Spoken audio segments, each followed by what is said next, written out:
Hi everyone, সবাইকে design এবং জুয়েলারিতে স্বাগত। আজ আবার চলে আসলাম সুন্দর একটি গহনা তৈরি ভিডিও নিয়ে। আজ দেখাবো সাধারণ সুতার চুড়ি দিয়ে কিভাবে ইউনিক ডিজাইনের চুড়ি তৈরি করা যায়। আজ অনেক সহজ পদ্ধতিতে এই ইউনিক চুড়িগুলো তৈরি করব। এই চুড়িগুলো তৈরি করতে যে ম্যাটেরিয়ালসগুলো লাগবে তা দেখে নেই। এরকম সুতার চুড়ি, এই ফ্যাব্রিক গ্লো আর এই গাজরার চেন। চলুন এই ইউনিক চুড়িগুলো তৈরিতে চলে যাই। এই সুতার চুড়িতে এই ফ্যাব্রিক গ্লোটা দিয়ে নিতে হবে।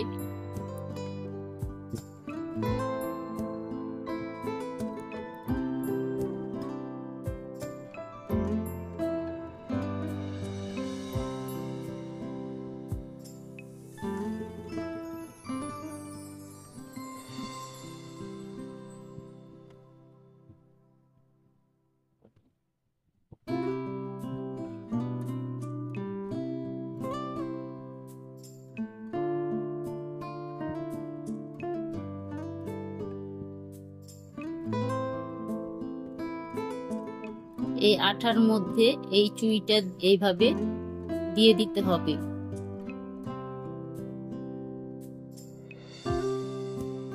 এভাবে একটু চেপে দিতে হবে চুড়িটাকে।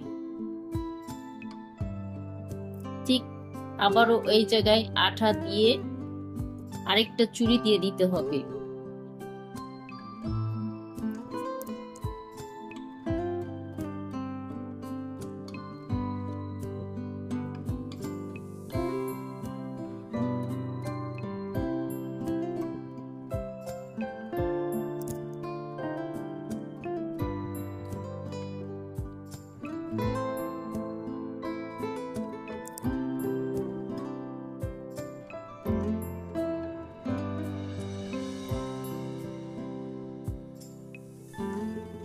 এই আঠার উপর আরেকটা চুড়ি এইভাবে একটু দিয়ে চেপে দিয়ে এটাকে রেখে দিতে হবে একদিন পর্যন্ত। একদিন আঠাগুলো শুকাতে দিতে হবে। ফিরে আসলাম একদিন পর। এই চুড়িগুলো শুকিয়েছে। এখন এই চুড়ির উপরে গাজরা দিয়ে কিভাবে গাজরা চেন লাগাতে হবে তা দেখিয়ে দেব।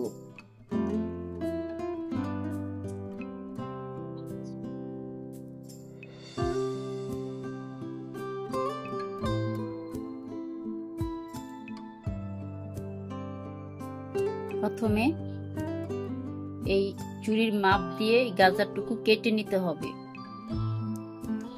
এইভাবে গাজরা চেন চুড়িতে পেঁচিয়ে নিয়ে যতটুকু চেন লাগে তা রেখে বাকিটুকু কেটে নিতে হবে।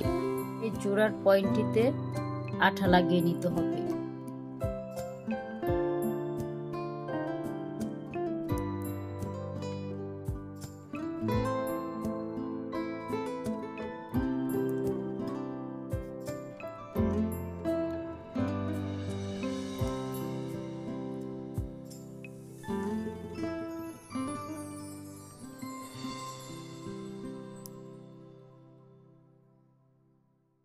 গাজরা চেনটি এক হাতে এইভাবে ধরে অন্য হাত দিয়ে চুড়িতে চেনটি পেঁচিয়ে নিতে হবে। মাঝে মাঝে চেনটুকি একটু আলতো করে চাপ দিয়ে চুড়িতে বসিয়ে দিতে হবে।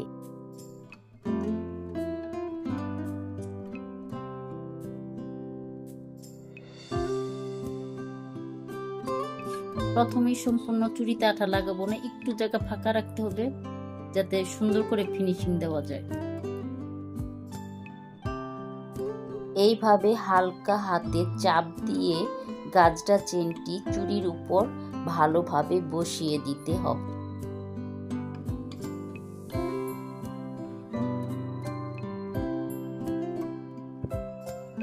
এইভাবে প্রতিবার গাজরা চেনটি চুড়ির মাপ নিয়ে সঠিক মাপে কেটে নিতে হবে।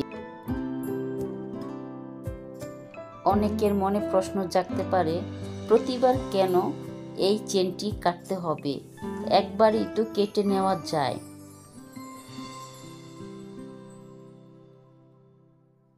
এই গাজরার চেনগুলো বেশিরভাগ সময়ই ছোট বড় থাকে। এর জন্য সঠিক মাপে প্রতিবার যদি ঠিকভাবে কাটা না হয় তাহলে চুড়ির ফিনিশিংটা সুন্দর হবে না। আর যদি প্রতিবার চুড়ির মাপ নিয়ে কেটে নেওয়া যায় তাহলে কাজের ফিনিশিং অনেক ভালো হবে।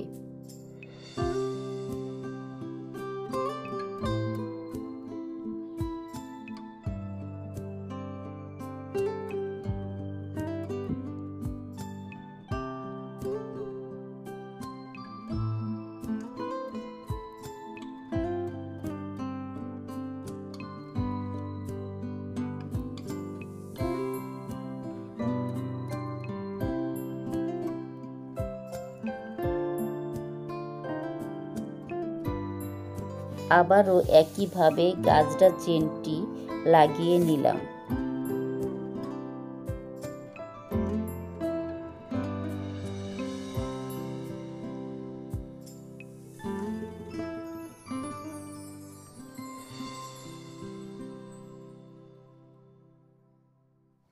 সবার বোঝার সুবিধার্থে আরেকটা চুড়ি আবার দেখিয়ে দিচ্ছি।